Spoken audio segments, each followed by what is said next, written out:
¿Qué tal, amigos de redes sociales? Te saluda tu amigo Alejandro Barrón en tu programa Con la Ley en la Mano Oficial.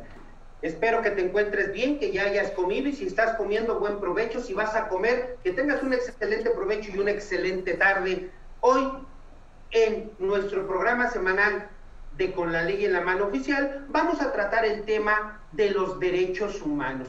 ¿Qué son los derechos humanos? ¿Para qué sirven los derechos humanos? ¿Cómo se clasifican los derechos humanos? ¿Cuántos derechos humanos existen? ¿Cuáles son?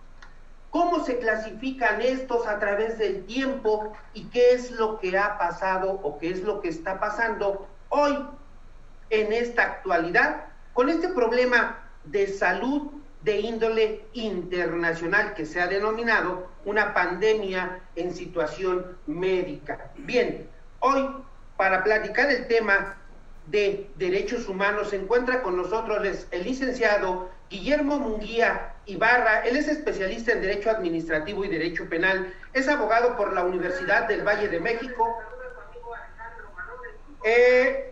servidor público en el sector transparente, atención ciudadana, subdirector de amparo y contencioso, giros mercantiles y espectáculos públicos, control vehicular y movilidad urbana en el gobierno de la Ciudad de México. Actualmente se desempeña como abogado postulante en la Ciudad de México. Su número telefónico y redes sociales van a aparecer en nuestra pantalla. Bien, buscar o llevar a cabo una definición de qué son los derechos humanos es pensar en que seguramente será un derecho con el que yo he nacido. Es un derecho al cual no podré renunciar.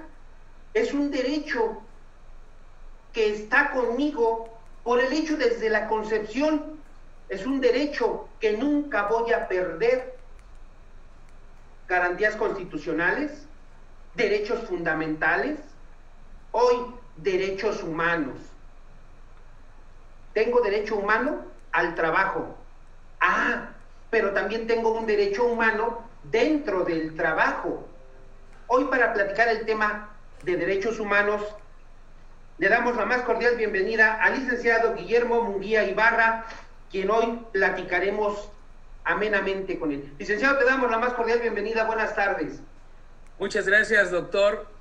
Gracias a todo el auditorio de Innovando Medios, al equipo de trabajo, por la invitación. De verdad que me siento muy honrado y muy agradecido de estar aquí con ustedes para poder platicar un ratito de este tema que nos interesa a todos, que le sirve a todo mundo y que seguramente vamos a encontrar aquí entre todos una definición adecuada, algo que podamos entender fácilmente y que nos permita de verdad poder hacer uso de nuestros derechos humanos en la vida cotidiana, que eso es lo importante tanto del derecho como de los derechos humanos en su concepto, que lo podamos disfrutar, que podamos gozar de nuestros derechos en nuestra vida diaria.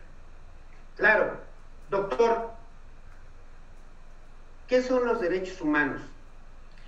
Bien, le comento, doctor, que esta inquietud por definir los derechos humanos me ha llevado a hacer incluso cosas que parecen muy locas, como preguntarle a mi hijo más pequeño: oye, ¿qué son para ti los derechos humanos, amigo? Y la respuesta me sorprendió.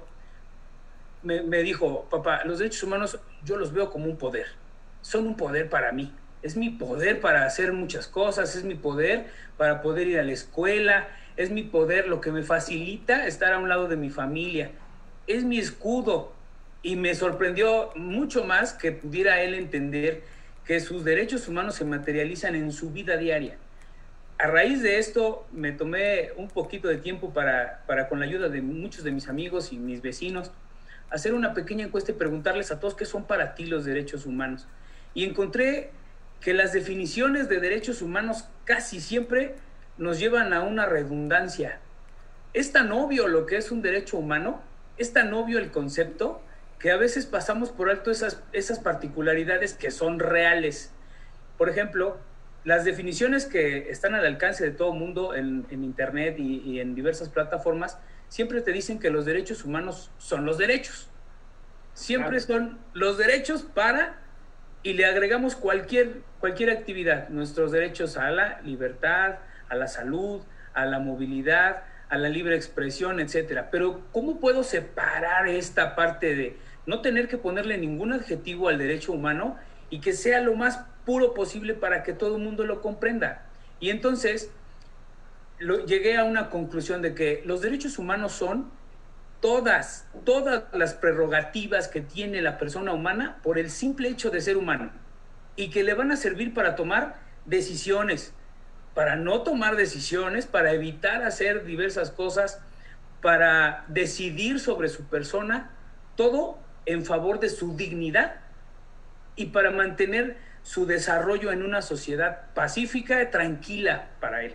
Eso en general es el derecho humano, son todas las prerrogativas, todos los privilegios que tenemos por el solo hecho de ser humanos y que nos enseñan, nos ayudan y nos protegen al momento de tomar decisiones, evitar alguna actividad o decidir cualquier situación en nuestra vida para nuestro propio desarrollo en la comunidad.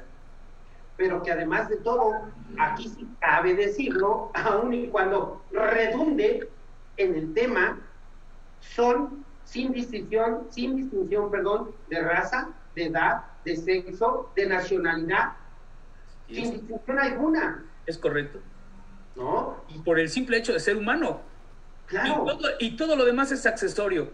Puedo ser moreno, puedo ser blanco, puedo ser mexicano o de cualquier otra nacionalidad, o creer en un dios o en otro, tener cualquier preferencia, religión, y eso no va a evitar que yo, o no va a limitar en absoluto que yo tenga mis derechos humanos. Que habría que hacer un acotar, y sí me refiero a reducir el espacio en cuanto al derecho humano. ¿Por qué? Porque si bien es cierto, tienes derecho a un buen trato, a que no te denigren, a que respeten la dignidad humana, etcétera, etcétera, etcétera. Pero fíjate, licenciado Guillermo, que aquí la temática es importante. Mucha gente se confunde en cuanto a la definición y uso del derecho humano. ¿Por qué? Porque la gente que ojalá y esperemos tener el lenguaje adecuado y no tan técnico y jurídico para poder que nos entiendan qué es un derecho humano y para qué sirve. Porque si te das cuenta, en parte de la temática que vamos a tratar a lo largo del programa es que la gente, en cuanto le detienen a un familiar, hablando del derecho penal, en cuanto le detienen a un familiar, inmediatamente, no sé por qué, tienen la idea de ve y denúncialos a derechos humanos, ve allá y vas a ver que así sí te van a hacer caso. ¿Estás de acuerdo? De acuerdo, totalmente. No podemos dejar de recordar y de comentarle a nuestros amigos que existen también limitaciones a los derechos humanos, como bien lo menciona, doctor, y algunas son internas de los propios derechos y otras son externas, y es una, por ejemplo, la que usted menciona, las que tienen que ver con el derecho de los demás, con la ley, con los valores, con el orden público, con el desarrollo de la vida social tranquila, con el bien común. Esos limitantes exteriores que precisamente no reducen su campo de acción, sino que lo encauzan para que la sociedad funcione, para que los derechos de los demás sean respetados, pues forman parte indiscutiblemente de lo que son nuestros derechos humanos. Y en la fase, digamos que interna de los derechos humanos, pues la limitante sería ejercerlos sin perjudicar a otros. O sea, claro, yo puedo ejercer mi derecho siempre y cuando tenga también un verdadero interés, que nunca sea un abuso de mis derechos humanos al disfrutarlos, y que sea congruente con su naturaleza. Es decir, yo no voy a hacer uso de mi derecho al libre tránsito cerrándole el zaguán a mi vecino porque me queda mejor, ¿no? Entonces, debo respetar interiormente, por los valores y las finalidades de los derechos humanos, el derecho de mi vecino y de todos los demás, y exteriormente cumpliendo la ley. Que fíjate que ahí me viene ahorita rápido aquí a la mente libertad a tránsito. Tengo derecho a transitar libremente por cualquier parte de la ciudad. ¿Por qué? Porque simplemente es vía pública. Es correcto. ¿Estamos de acuerdo? Totalmente. ¿Qué opinas? ¿Qué opinión te merece, licenciado Guillermo, el tema de que de repente llegamos a algunos calles o callejones y resulta de que está cerrado por una reja? ¿no? Sí. Uh-huh. Y en otros casos hay, no sé, obstrucción al paso de vehículos mayores, y yo digo, híjole, cuando se queme una de esas casas que están en esa rinconada, en ese callejón o por esa calle, yo me pregunto, ¿por dónde van a pasar los bomberos? Si requiere de pasar una ambulancia porque acorta la distancia, si la patrulla requiere de pasar porque va correteando un sujeto, híjole, me estarán limitando la libertad de tránsito, estarán violentando mi derecho humano, porque se supone que son interrelacionados, interdependientes e indivisibles. ¿Me limitan, sí o no? ¿Violentan, sí o no, mi derecho humano a la libertad de tránsito?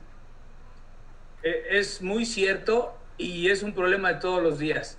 Ahorita lo estamos viendo diario, ¿no? Dejó de funcionar el metro de la Ciudad de México. Claro. Y se volvió un caos la ciudad. Las esquinas de los cruceros más importantes, las estaciones del metro, en fin, las aglomeraciones insufribles y la gente corriendo de un lado a otro muchas veces, y esto hay que decirlo con algunas muy salvables excepciones, muchas veces sin las medidas de seguridad necesarias. La policía trabajando, hay un policía por cada 5,000, ¿no? Ahorita en la calle, no sé cuánto sea el promedio, pero se ve un policía y filas de cientos de personas. ¿Qué pasa en este tema? La movilidad, y es algo que hay que reconocer también cuando las cosas se hacen bien, la política de movilidad de los gobiernos tiene mucho que ver al momento en el que tenemos que garantizar los derechos humanos, en que cumple el gobierno con esa función de garantizarlos. Si la política de movilidad urbana no contempla a todas las personas, a todos, aquí en la Ciudad de México tenemos algo que se llama la pirámide de movilidad, ¿no? Y del uso adecuado de la movilidad. Y en el primer lugar, hasta arriba, el número 1, son los peatones. La gente que anda a pie, pero también la gente que tiene movilidad limitada, pero también la gente que es discapacitada. Y ahí nos pone a pensar realmente quiénes podrían tener movilidad limitada y cómo les estamos, todos como sociedad, violando su derecho a la movilidad urbana. Porque de nada me sirve que haya 12, 13 líneas del metro, 30, 40 líneas de metrobús y 137 líneas de transporte concesionado en el Distrito Federal, bueno, en la ahora Ciudad de México, si no puedo ir fácilmente de la estación del metro a mi casa porque tengo una valla, porque está cerrado el callejón, porque no hay banqueta, porque no hay rampa, porque no hay barandal para que yo salga de la escalera del metro, en fin, un montón de cosas, ¿verdad? Que son cotidianas. ¿Cómo le hace ahí el ciudadano? Sí tengo derecho a la movilidad, pero está limitado. Exteriormente me faltan elementos para poder transitar libremente. No hay un paso cebrado. Recientemente les comento rápido, fui testigo de un accidente brutal. Un vehículo con una falla mecánica toma demasiada velocidad, en fin, hace vueltas por la misma calle, derriba otros vehículos, choca macetones y se termina frenando con un elemento de la movilidad urbana que se llama volardo. Es un postecito negro que todos conocerán, que está en una rampita, y ahí terminó frenando. Me imagino, qué bueno que estaba el volardo, porque los niños que iban transitando, que si no, o sea, se lleva a las personas que van caminando y bueno, afortunadamente nosotros estábamos en la acera de enfrente, ¿verdad? Mi hijo pequeño y yo, pero no deja de ser el riesgo si no hubiera habido ese elemento urbano, y ahí es cuando tenemos que reconocer que el gobierno está cumpliendo con esa parte, ¿verdad? Cuando menos me garantizó la seguridad, y ahí retomo su ejemplo. ¿Qué tal que no pudo pasar el camión de bomberos o el camión o la ambulancia, etcétera, a la calle? ¿Cuántos otros derechos están siendo afectados con este principio de interdependencia, verdad? Mi derecho no solo a la movilidad y a la accesibilidad urbana, sino también a la salud, a la asistencia inmediata, a la protección de la integridad física, a los derechos de servicios de salud, etcétera, un montón que son violados nada más porque hay una reja. Esa parte es lo complicado de los derechos humanos. Por un lado, esa reja existe porque seguramente hubo un accidente o porque hubo algún crimen que se cometió. Muchas veces los vecinos terminan tomando esas decisiones porque ya hubo asaltos, porque se robaron un vehículo, en fin, lo hemos visto un montón de veces, pero se sacrifica un derecho por otro. Es ahí, y a mí me gustaría que usted me diera su opinión sobre cómo podemos nosotros, como sociedad, aprender a ponderar un derecho y otro. ¿Cómo puedo ponderar yo qué vale más? ¿Qué puedo hacer de manera más inmediata para que todos podamos mantener la interdependencia de nuestros derechos y sobre todo la armonía? Y te comento, no a manera de respuesta, sin embargo, déjame te digo, al accidente que viste, terminó estrellándose en ese postecito. ¿Volardo, Betardo, cómo se llama? Volardo. Se terminó estrellando ahí. Que ha de ser de los que sí pusieron bien, porque yo he visto muchos de esos, solo con 2 pedacitos de varilla, 10 centímetros, 15, 20 centímetros cuando mucho, con lo que lo incrustan al piso y sí, en un recargón se caen. Sí, se vuelve proyectil. Sí, entonces, en ese sentido, y a tu pregunta, ¿cómo ponderas? ¿Cómo podríamos convivir? ¿Cómo podríamos estar mejor? ¿Cómo puedo respetar el derecho humano del otro?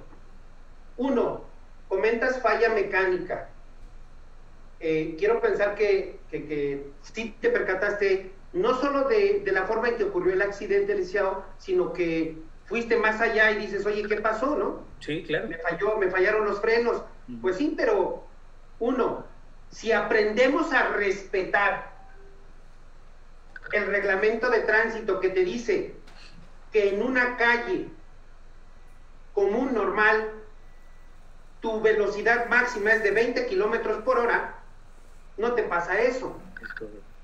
Si aprendes a respetar que no puedes manejar en un estado etílico o borracho manejando, digo, depende, no sé el conductor al que te refieres en el accidente, cómo vendría o en qué estado vendría, entonces no aceleraría de más.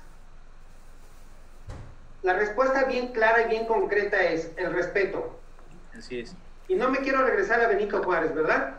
Pero ciertamente es que el respeto al derecho ajeno es la paz. Y cierto es que si no hubiese estado ese Volardo en ese momento ahí, hubiéramos estado hablando de la violación al derecho humano a la vida. Correcto. Porque entonces se vuelve un homicidio por tránsito de vehículos. Es correcto. ¿Sí? Yo digo, oye, si tú me respetas, yo te respeto. De verdad, créeme, y lo que hoy está pasando, por eso hemos tomado también este sistema de hacer los programas vía Zoom, en un estricto sentido de derecho y respeto a nuestros invitados, a nuestros compañeros que están en el estudio. ¿Por qué? Porque si yo estoy enfermo, bueno, pues justo es que usaré yo mi cubrebocas. Y justo es respetando el derecho a la salud, que es otro derecho humano a la gente, use mi cubrebocas, use mi gel, me lave las manos constantemente, y es ahí donde estriba. Hemos perdido, creo yo, y nada más para acotar en la respuesta que me pedías, respeto, y que no se nos olvide, hay que recordar, ese respeto va acompañado de lo que se denomina educación. Decían los mayores, la educación se mama desde la casa. Tú recordarás que en algún momento de la vida, un adulto que tú ni siquiera conocías, te veía haciendo alguna fechoría, alguna travesura y te llamaba la atención. Muchacho, deje ahí. Niño, pórtese bien. Oiga, niña. A ver, niña, le voy a ver a su mamá. Y señora, pero señor, usted ni lo conoce. Y respetabas. Se llaman valores cívicos y morales.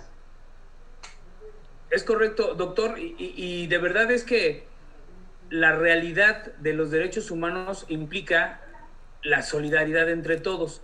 En la encuesta que les comento, las personas adultas mayores, los ancianos, fueron los primeros que vieron esa parte, ¿no? Yo tengo que, para poder disfrutar mis derechos humanos, tengo que ser solidario con mi vecino, respetuoso con mi vecino. Los jóvenes lo ven de otra manera, las mujeres lo ven de otra manera y los niños tienen un concepto, casi todos iguales, pero todos tienen una particularidad de cómo abordar sus derechos humanos y cómo materializarlos en su vida cotidiana. Algo que me llamó mucho la atención de una de las publicaciones de Innovando Medios, previo a que yo estuviera aquí con ustedes, fue una publicación que hicieron sobre la violencia hacia la mujer y cómo se ha incrementado, creo que 55% más de casos durante la pandemia.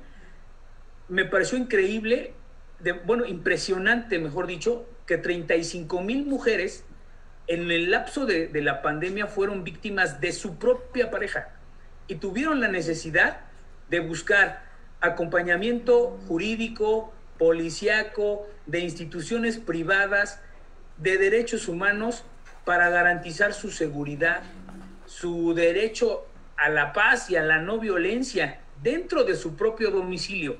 Creo que en gran medida la cultura de los derechos humanos ayuda en este tema a la sociedad en conjunto. Mientras no logremos tener una verdadera cultura de derechos humanos, es decir, conocerlos, saber cómo funcionan y saber las consecuencias de no respetarlos, vaya, porque no es un tema exclusivo del gobierno. Aquí les hago el comentario de que dentro de mi encuesta yo puse, ¿tú crees que tus derechos humanos son obligación del gobierno? Y nadie dijo que sí. Nadie cree que son obligación del gobierno. También puse una pregunta para control y les comentaba, ¿y tú crees que son una mentira o una simulación? Y nadie cree que sean mentira. Para todo mundo, los derechos humanos son ciertos, son efectivos y son responsabilidad de los ciudadanos. Entonces, ¿cómo le va a hacer la autoridad? ¿En qué medida puede la autoridad atender este tipo de asuntos cuando la violencia está en casa? Aquí me gustaría escuchar su opinión, doctor, y posterior a esto voy a hacer algunos comentarios, si me lo permite. Es que quiero comentarte, en alusión a lo que estás diciendo, aquí tendríamos que cuestionarnos todos, y todos los amigos que están en redes sociales, si quieren hacer una pregunta, desean hacerle una pregunta a nuestro invitado, con todo gusto pueden hacerla, pónganla en el chat de Innovando Medios de Con la Ley en la Mano Oficial, y ahorita en un momento más, un minuto, porque siempre lo hacemos a las 4:30, hacemos las preguntas que ustedes nos manden, se las planteamos a nuestro invitado, y para que él en este momento, y a su vez también un servidor, pueda abundar en el tema, con todo gusto lo hacemos. Pero aquí habríamos de hacernos la siguiente pregunta: ¿para qué sirven los derechos humanos?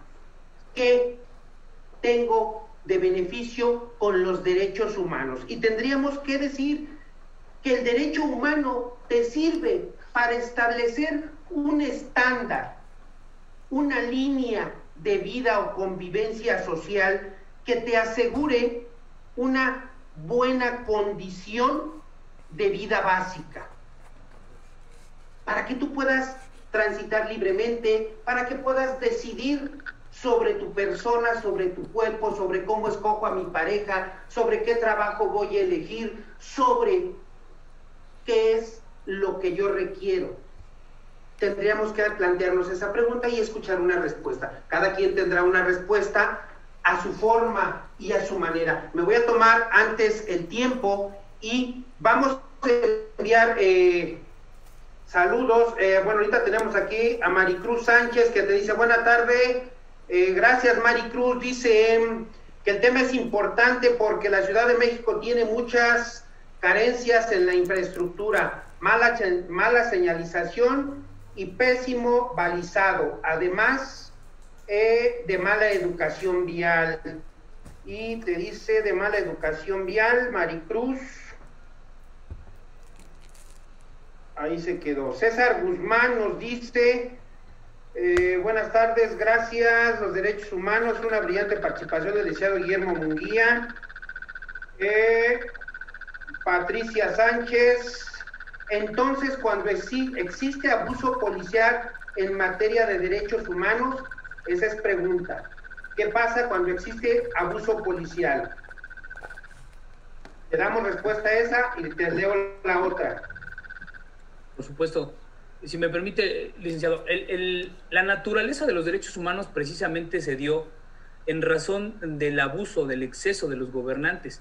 Esos principios franceses y anteriores también que garantizaron casi desde 1500 que el rey no interviniera en la garantía de los derechos humanos, que reconociera esa parte de que los ciudadanos tienen derecho, fue precisamente el motivo por el que se crea este concepto, por el que se empieza a estudiar este concepto, y es para limitar el poder público. ¿Qué pasa muchas veces cuando nos encontramos con servidores públicos de esta naturaleza y con este talante? Es una cosa que vivimos todos.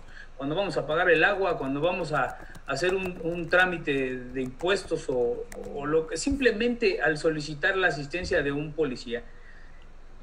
Considero yo que el conocer de derechos humanos modifica la personalidad y la forma en la que la persona precisamente se mueve en la sociedad, y sobre todo conocer de derechos humanos es una obligación que establece nuestra Constitución para todos aquellos que son servidores públicos de cualquier nivel, en cualquier grado y en cualquier materia. ¿Cómo le podemos dar contestación al vecino, a nuestra participante? Bueno, pues que el abuso policíaco no solo es una violación a los derechos humanos, ese es su primer efecto, sino que también es un delito. El abuso policíaco obviamente está sancionado por el Código Penal y tiene una repercusión tanto administrativa como penal para el servidor público en su cargo, viéndolo desde el aspecto administrativo, y en su persona desde el ámbito penal. ¿Cómo funciona? Y ahí es lo importante. ¿A quién acudo? ¿Solamente la Comisión de Derechos Humanos me va a escuchar en este sentido? No. Hay muchos otros mecanismos que son precisamente la garantía de los derechos humanos, y entre otros la Contraloría, la mesa de responsabilidades de la policía, en fin, sus órganos internos de control. Son entidades del mismo gobierno que nos pueden ayudar mediante una denuncia, por ejemplo, ante servidores públicos, a la Fiscalía Especializada, etcétera, para controlar esa parte esa actividad que está violando mis derechos humanos, tanto a la integridad física como a la libertad personal, y que se puede dar en cualquier momento de nuestra vida. Entonces, es sí, de por sí, un delito y también una violación a los derechos humanos, y se da precisamente por el desconocimiento, por la falta de cultura de derechos humanos, y en muchos casos también, hay que decirlo así, porque hay impunidad, porque siempre hay algún recoveco que no podemos nosotros como ciudadanos abordar. Hace unos días vi una noticia de la zona de Iztapalapa. Los implicados fueron los policías, atropellan a una persona y luego la quieren incriminar por robo, por portación de arma, o sea, un montón de delitos más, ¿verdad? Hubiera estado mejor que le pidieran disculpas, que le ofrecieran una disculpa, lo llevaran al hospital, a que lo quieran criminalizar y lo quieran meter a los separos por una conducta que ellos mismos provocaron. Entonces, el conocer de nuestros derechos humanos nos va a ayudar a saber ante qué autoridades ir, cómo pedirlo y quién es, no solamente la comisión, ¿verdad?, que obviamente esa es su función, pero cuántas otras autoridades pueden estar implicadas. Por eso nos habla la Constitución de que todas las autoridades en el ejercicio de sus funciones, todas, tienen que proteger, respetar y garantizar los derechos humanos. Bien, fíjate que ya solamente para terminar esta respuesta, este comentario, sí quiero comentar, y no soy, ni soy palero, ni le echo porras a nadie, ni mucho menos, pero sí quiero comentar que la Secretaría de Seguridad Ciudadana de la Ciudad de México imparte cursos a sus elementos policíacos de todos los grados. Hay cursos, hay una constante actualización y capacitación de los elementos policíacos a efecto precisamente de que no se vulneren, de que ya no haya esa impunidad a la que nuestro invitado, el licenciado Guillermo, se refiere. Desafortunadamente, también de decirlo, que no siempre, y seguramente, licenciado, te habrás topado con mucha gente así, que, oye, vamos al curso, oye, va, es de derechos humanos. Digo, si no quieren ir, muchas veces no quieren ir ni siquiera acabar de aprender a usar el arma, a tirar, pues menos van a querer ir a derechos humanos, ¿no? Porque además de todo, y a muchos elementos policíacos, pues trabajan nocturnos, salen en la mañana, quieren ir a casa a descansar, tienen todo el derecho, toda la razón en querer ir a descansar, pero también es cierto que es el momento en que pueden ir a la capacitación, y es un poquito de responsabilidad de cada quien. Avanzo y dice Maricruz, que ¿quién es competente para juzgar a un Estado por violaciones a los derechos humanos y en estricto sentido, en los casos de las desapariciones forzadas? Que si es conveniente hacerlo ante instancias internacionales. Bueno, siempre es conveniente ir a una instancia internacional. La Corte Interamericana de Derechos Humanos ha tomado decisiones y ha emitido sentencias que responsabilizan al gobierno mexicano, al Estado mexicano, por desapariciones forzadas. Uno de los casos más emblemáticos y conocidos por todos es el caso de Rosendo Radilla. Este personaje, que además de haber sido presidente municipal, luchador de derechos humanos, etcétera, era cantante, era un compositor de corridos que le molestaba al gobierno de ese momento. Incluso si ustedes buscaran ahí su biografía en el momento de su detención, él pregunta, oiga, ¿y por qué me detiene? Y le responde el militar, pues por hacer corridos, ¿ah? Por hacer corridos contra el gobierno. Y él le responde inteligentemente, ¿y desde cuándo hacer corridos es un crimen o un delito? Pues no, desde nunca, le contesta el militar, pero hoy por hoy ya te fregaste. Y nunca lo volvieron a ver, ¿verdad? Suena de risa, pero es terrorífico, doctor. Y sin embargo, ganaron el juicio ante la Comisión Interamericana de Derechos Humanos para ese tema. Es correcto. El tema fue sonado, Rosendo Radilla, hace 2-3 años más o menos, incluso sesionaron aquí en la biblioteca de aquí del Parque de la Ciudadela, que tuvimos la fortuna de acudir a esas sesiones de la Interamericana, muy buenas, la verdad. Aprende uno mucho más de derecho, y déjenme decirle, a todos los que lo están viendo, muchas gracias, manden sus comentarios, sugieran temas, y continúo, y dice así, Alan DG y José Francisco Hernández, Méndez Hernández, oye, ese casi se parece a mi hijo. Buenas tardes, Lisbeth Mayo, Maurice Caballero, Mauricio, quiero pensar, Alejandra González, Eli Hernández, STPH Alcántar, Eduardo Bazar, Luis Morales González, Adelei Rosales, Catherine Arcani, Iván Arellano, Karina Yareli Rodríguez Franco, Fernando Rivera, Karma Dagua, Karma Dagua, el otro está muy difícil. Marisol Rebollo, Alejandra González, hola, licenciado Guillermo Munguía, le mando un saludo afectuoso, gusto de verlo y escuchar. Antonio Galindo también, Imelda Nolasco Pérez, Angélica Hernández, Silvia Cuenca, Guillermo Munguía, Natalia Medero, Maurice Caballero dice, desgraciadamente los derechos humanos se utilizan en muchas ocasiones para proteger a los delincuentes. ¿Qué le podemos decir? Ivette Caballero, Saúl Águila, Márquez Lin y Yunuen Monter, Lourdes Gaona, Ian Swam, Diana Rosales, Jaciel Rosales, Sandy Jim, Anabel Linares, Lucero Gutiérrez de la Cruz Viri.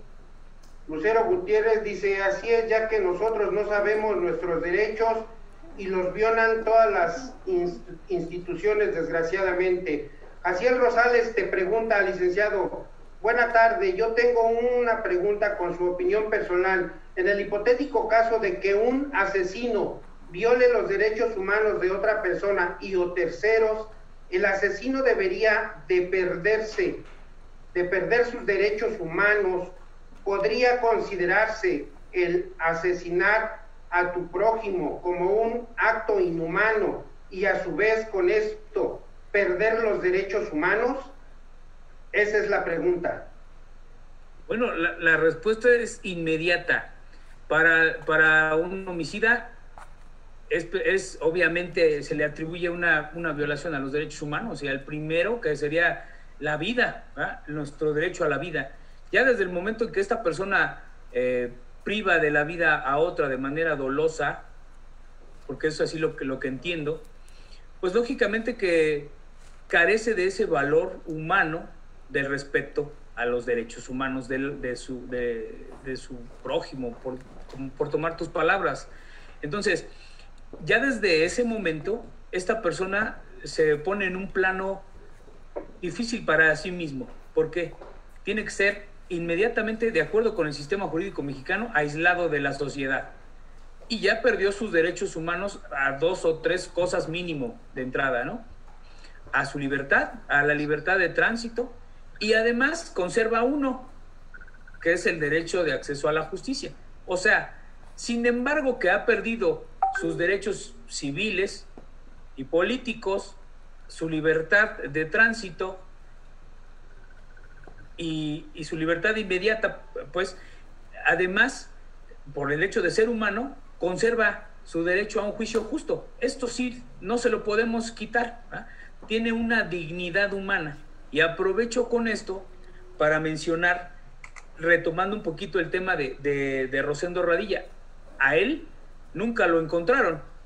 No sabemos si está vivo o muerto, ¿verdad? Se da por hecho que ya no vive por el tiempo que ha pasado. Sin embargo, su dignidad humana no caducó con su muerte o con su desaparición. Tan es así que la Corte Interamericana le reconoce esa dignidad y le reivindica en su comunidad. Obviamente obliga al Estado mexicano a reparar el daño a su familia y a poner una placa donde reconocen que fue un insigne vecino, un ejemplar ciudadano, y no hizo otra cosa más que luchar por los derechos humanos. Entonces, sus homicidas o sus secuestradores, por decirlo de alguna manera, nunca se determinó quién fue. Hubo algunos implicados, jamás juzgados por esos delitos. Sin embargo, los derechos humanos siguieron hasta después de la muerte de Rosendo Radilla. Tan es así que redignifican o dignifican su imagen frente a toda la sociedad. Entonces, los criminales, y en el caso que preguntas, los criminales que atentan contra los derechos humanos, precisamente contra el derecho a la vida en este caso, pues obviamente que pierde sus derechos, o la mayoría de ellos, pero le quedan a salvo el de acceso a la justicia y el de juicio justo. O sea, sin embargo, que sea humano, mantiene esos derechos. Acceso a la justicia y una defensa justa y apropiada. Y solo recordemos que estos son principios rectores del juicio oral, pero además de todo, podemos decir que cuando pierdes tu derecho humano a la libertad, cuando una autoridad, después del juicio seguido, te encuentra responsable de los hechos que se te han imputado. Entonces, y de esa manera, pierdes tu derecho humano a la libertad. Saludos también a Marcos CB, Fernando Rivera, enhorabuena, deseo Guillermo Munguía, un abrazo y una felicitación por estos temas que nos hacen reflexionar en nuestros derechos humanos y también aprendemos mucho. Por desgracia, no nos hacen valer nuestros derechos. Solo te diría, Fernando Rivera, es un derecho que tú tienes que hacer valer. Solito nadie te lo va a hacer valer. Es tanto como decir, te golpearon, defiende tú. Y no propiamente vayas y lo agarres a golpes tú también.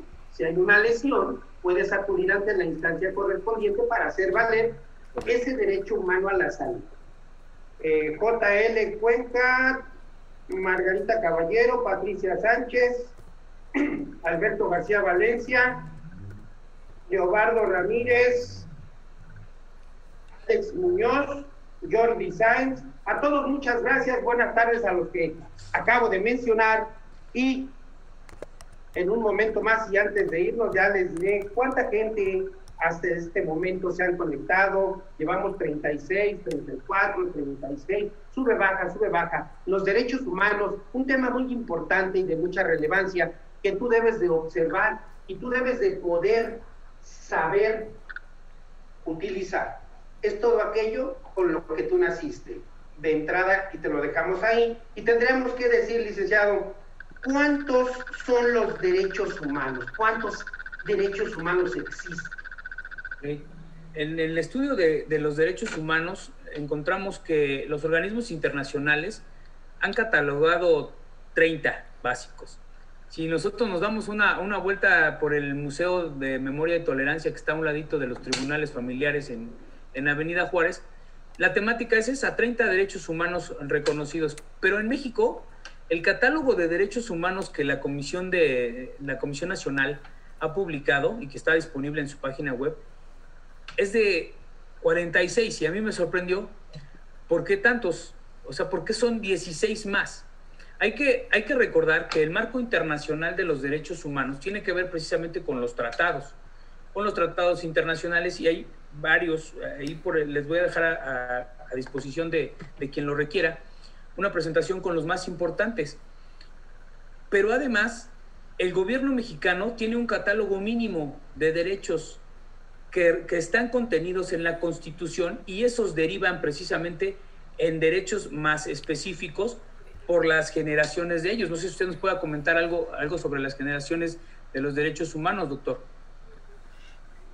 Y mira, en cuanto a las generaciones, esta es una clasificación que las mismas autoridades o el Estado va llevando a cabo, y solo, digamos así, abundándolo generacionalmente. Estas generaciones se van clasificando según el origen, el contenido y la materia a la que se refiera el derecho humano.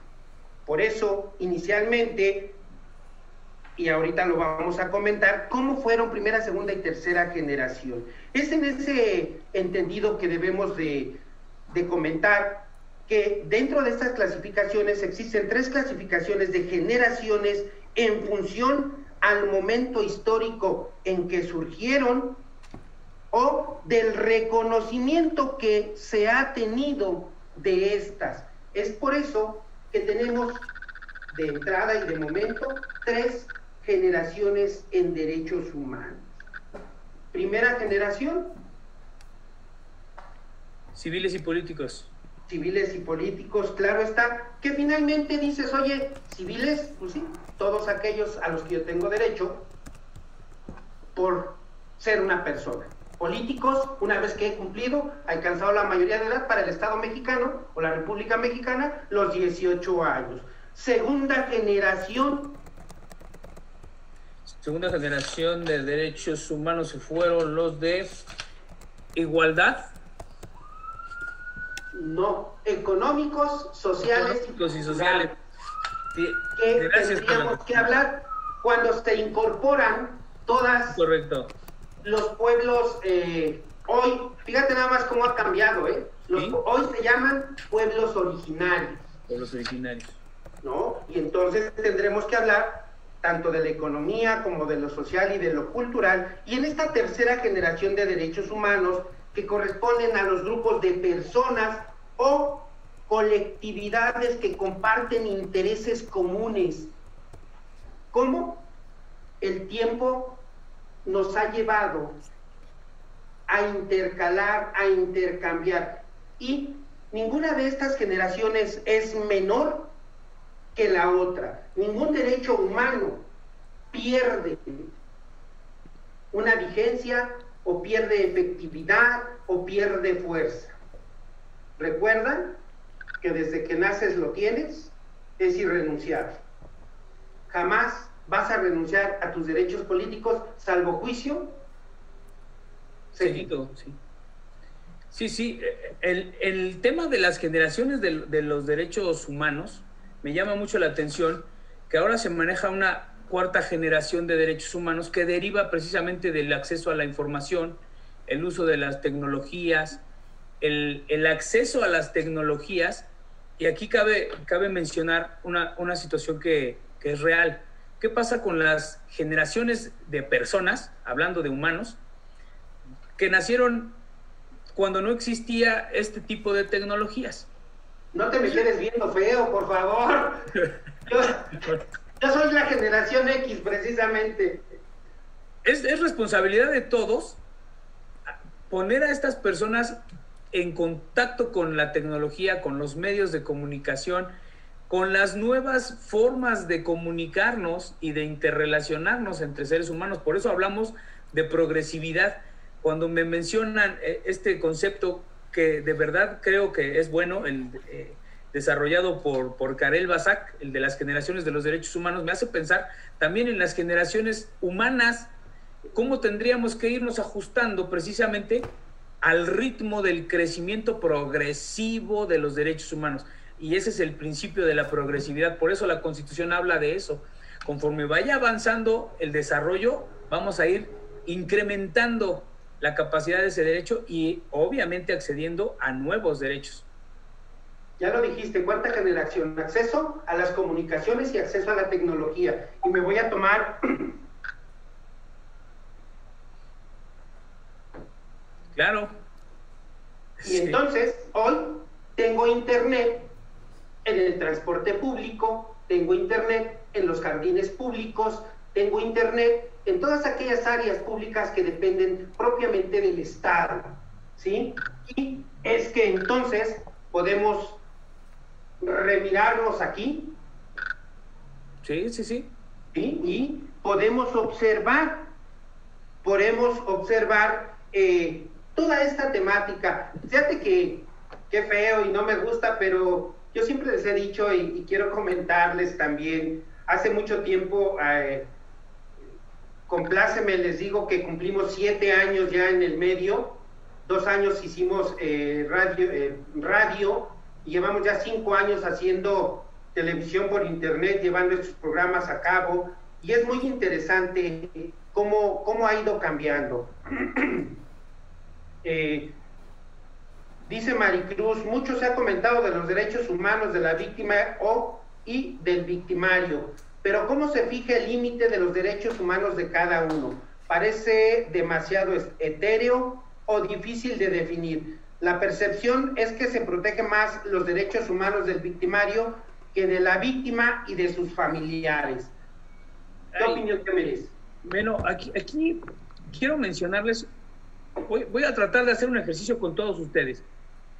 Hubo un asunto en Estados Unidos sobre un ciudadano centroamericano que vivió su juventud ahí, y faltándole un año para cumplir el tiempo que le exigía el gobierno de residencia para obtener precisamente su residencia legal como ciudadano, como avecindado en Estados Unidos, viaja a su país natal, se casa con la mujer de sus sueños y se regresa a Estados Unidos. Y entonces el gobierno le dice: espérame, amigo, te fuiste un año antes y ya no tengo manera de reconocerte ese derecho que me estás pidiendo. ¿Por qué? Porque la ley es específica y muy clara. Tenías que pasar, 10 años y te fuiste al año 9, y ahora que regresas, pues has roto tú ese protocolo de la ley, eso que te obligaba la ley. ¿Qué estaba ponderando ahí el gobierno norteamericano primero? Primero la legalidad. ¿Qué pasa si el asunto hubiera sido en México? Pues nada más que llegaron como, 3,000 centroamericanos y se metieron así como si nada, ¿verdad? Y no pasó nada, porque la propia Constitución le garantiza ese derecho. Esto, más que una cuestión jurídica o técnico-jurídica, atiende al carácter del Estado, a la idiosincrasia del sistema. ¿Por qué? Porque mientras que para los estadounidenses primero es la legalidad y luego la dignidad humana, para nuestros países de México para abajo, centroamericanos, primero es la dignidad y luego la legalidad, no como en segundo plano, pero lo más relevante es la dignidad humana. Entonces, por eso a veces se puede apreciar en la confrontación de un derecho con otro esa ponderación en cierto modo desigual, pero por eso contamos con un aparato judicial muy importante, muy disciplinado y de avanzada, porque el juicio que hace el juicio de valoración que hace el juzgador precisamente atiende a todas estas cosas y no es en una sola etapa. Pudiera parecer que en la primera instancia ya nos ganó y salió, ¿no? Le respetaron los derechos humanos al delincuente, pero tanto para el delincuente como para la víctima, para los ciudadanos, pues existe otra instancia. Siempre va a haber un juez superior que te permita hacer valer tus derechos humanos respecto de esa decisión que tú consideras que te afecta de esa primera instancia. Entonces, no todo está dicho. Creo que debemos empezar a quitarnos esa forma de pensar de que los criminales tienen mejores derechos que los míos. No, todos tenemos los mismos derechos. El criminal ha renunciado voluntariamente a algunos de ellos, pero si algún juzgador se equivoca, siempre hay otra autoridad que puede hacer valer tus derechos humanos, siempre y cuando los reclames por la vía correcta y como lo establece la Constitución. Así es, nos dice César Guzmán, no obstante, los cuerpos de policía tienen un protocolo del uso de la fuerza que es necesario para mantener el Estado de Derecho, inclusive utilizando actos de violencia como el uso de la fuerza letal. Este protocolo violenta los derechos humanos y garantías del gobernado. Efectivamente hay un protocolo, efectivamente hay una forma en la que le enseñan al elemento policíaco a utilizar la fuerza. Aquí interesante será ver que en el contexto real, en la vida real, muchas de las ocasiones, y perdón el comentario, se lo he dicho a muchos de mis alumnos, ya en la vida real, el delincuente no te dice, llegas y le dices, a ver Pedro, estás detenido porque cometiste un delito, ah sí, llévame, no te preocupes, yo me voy contigo. Digo, eso es una falacia. Entonces, no justifica el uso de la fuerza y la fuerza letal, pero el tema es, ¿en qué momento excedes el uso de esa fuerza? Y luego, Aida Estrada, que le gusta el programa, Aldo Manuel Chacón Torres dice, buenas tardes, si las autoridades locales están haciendo mal su trabajo en materia de derecho, ¿hay alguna institución u organización que los cheque, aparte de la Comisión Nacional de Derechos Humanos? Porque aun cuando sea autónoma, solo hace recomendaciones. Si el gobierno pudiera observar a esta institución como lo está intentando hacer con otros organismos autónomos. Por supuesto que las hay. En el caso de la Ciudad de México, hay que recordar que la reforma constitucional precisamente garantizó un derecho humano que a mí me parece de avanzada, que es el derecho al buen gobierno. El derecho humano al buen gobierno implica precisamente una conexión con otros sistemas que se han ido desarrollando en la búsqueda precisamente de garantizar el buen gobierno, de garantizar el respeto a los derechos humanos, que es el sistema anticorrupción, y ahí funcionan otros organismos. ¿Quiénes tenemos de entrada en la Ciudad de México? Los órganos internos de control de toda la administración pública, por el concepto que sea y en el grado que sea, hablando de organismos descentralizados, autónomos, desconcentrados, las empresas de participación del gobierno, las alcaldías, etcétera.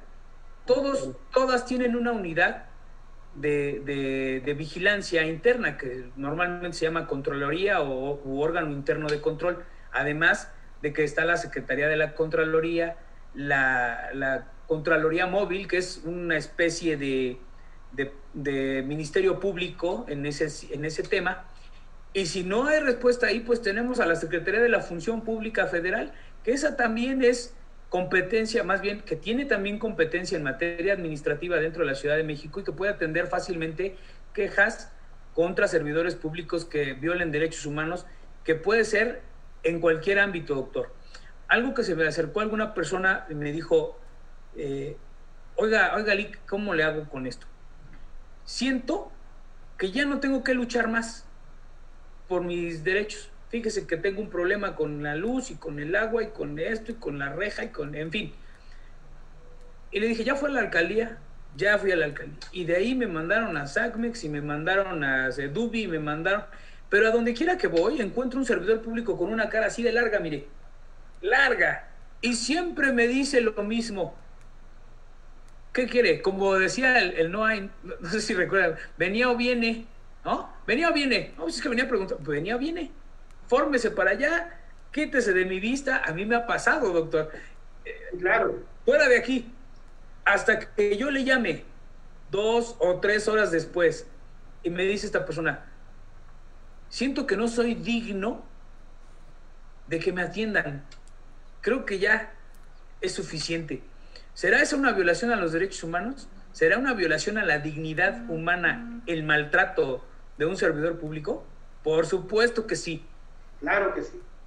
Yo considero que la dignidad humana no es negociable. Todos merecemos un trato respetuoso. Tal vez no vamos a ser amigos, ¿verdad? Ojalá que pudieran los servidores públicos, como yo lo fui una vez, ser mi amigo y tener, después de que dejes de ser servidor público, muchos amigos que te vean en el programa de Innovando Medios. Pero si no es así, entonces hay maneras, hay mecánicas para hacerle saber a ese servidor público que existe un protocolo de atención ciudadana en la Ciudad de México que tiene una serie de valores que tú tienes que respetar como servidor público, y uno de los primeros es, para decirlo así, darme los buenos días. No, cuanto menos. Por lo menos. Yo creo que en algún momento todos hemos sido víctimas del maltrato por parte de servidores públicos y no públicos también. Desafortunadamente, y he de comentar, y lo hago hace ya 10 meses, mi vehículo tuvo un accidente y el día de hoy, aseguradora Afirme, Bárbaros. aseguradora Afirme, es el día que no me dan una respuesta. Y simplemente me dijeron, ya cumplió usted con todos los elementos suficientes para poder tramitar su pago. Valido sus documentos y listo. Me mandan un correo, me validan los documentos y ya nada más le digo qué día pase a cobrar. Hoy estamos a 27, 28 de enero y es el día que no. Bien, saludos a Alex Muñoz, Jordi Sáenz, Dante Peralta, Zaira Hernández, Anayeli Barrón, Ana Camacho, José Valencia, Oscar Pichi, Silvia Cuenca, Berenice G. Reynoso y, híjole, ya nos pasamos, licenciado, solo voy a dar lectura a esto, dice Iliana Barragán, buenas tardes, es obligación de todo ciudadano conocer los artículos sobre los derechos humanos, claro que sí. Patricia Sánchez, entonces cuando existe abuso policial en materia de derechos humanos, pues tienes que presentar tu queja ante el órgano de control interno de la Secretaría de Seguridad Ciudadana, y ellos tienen también un departamento de derechos humanos que te pueden atender.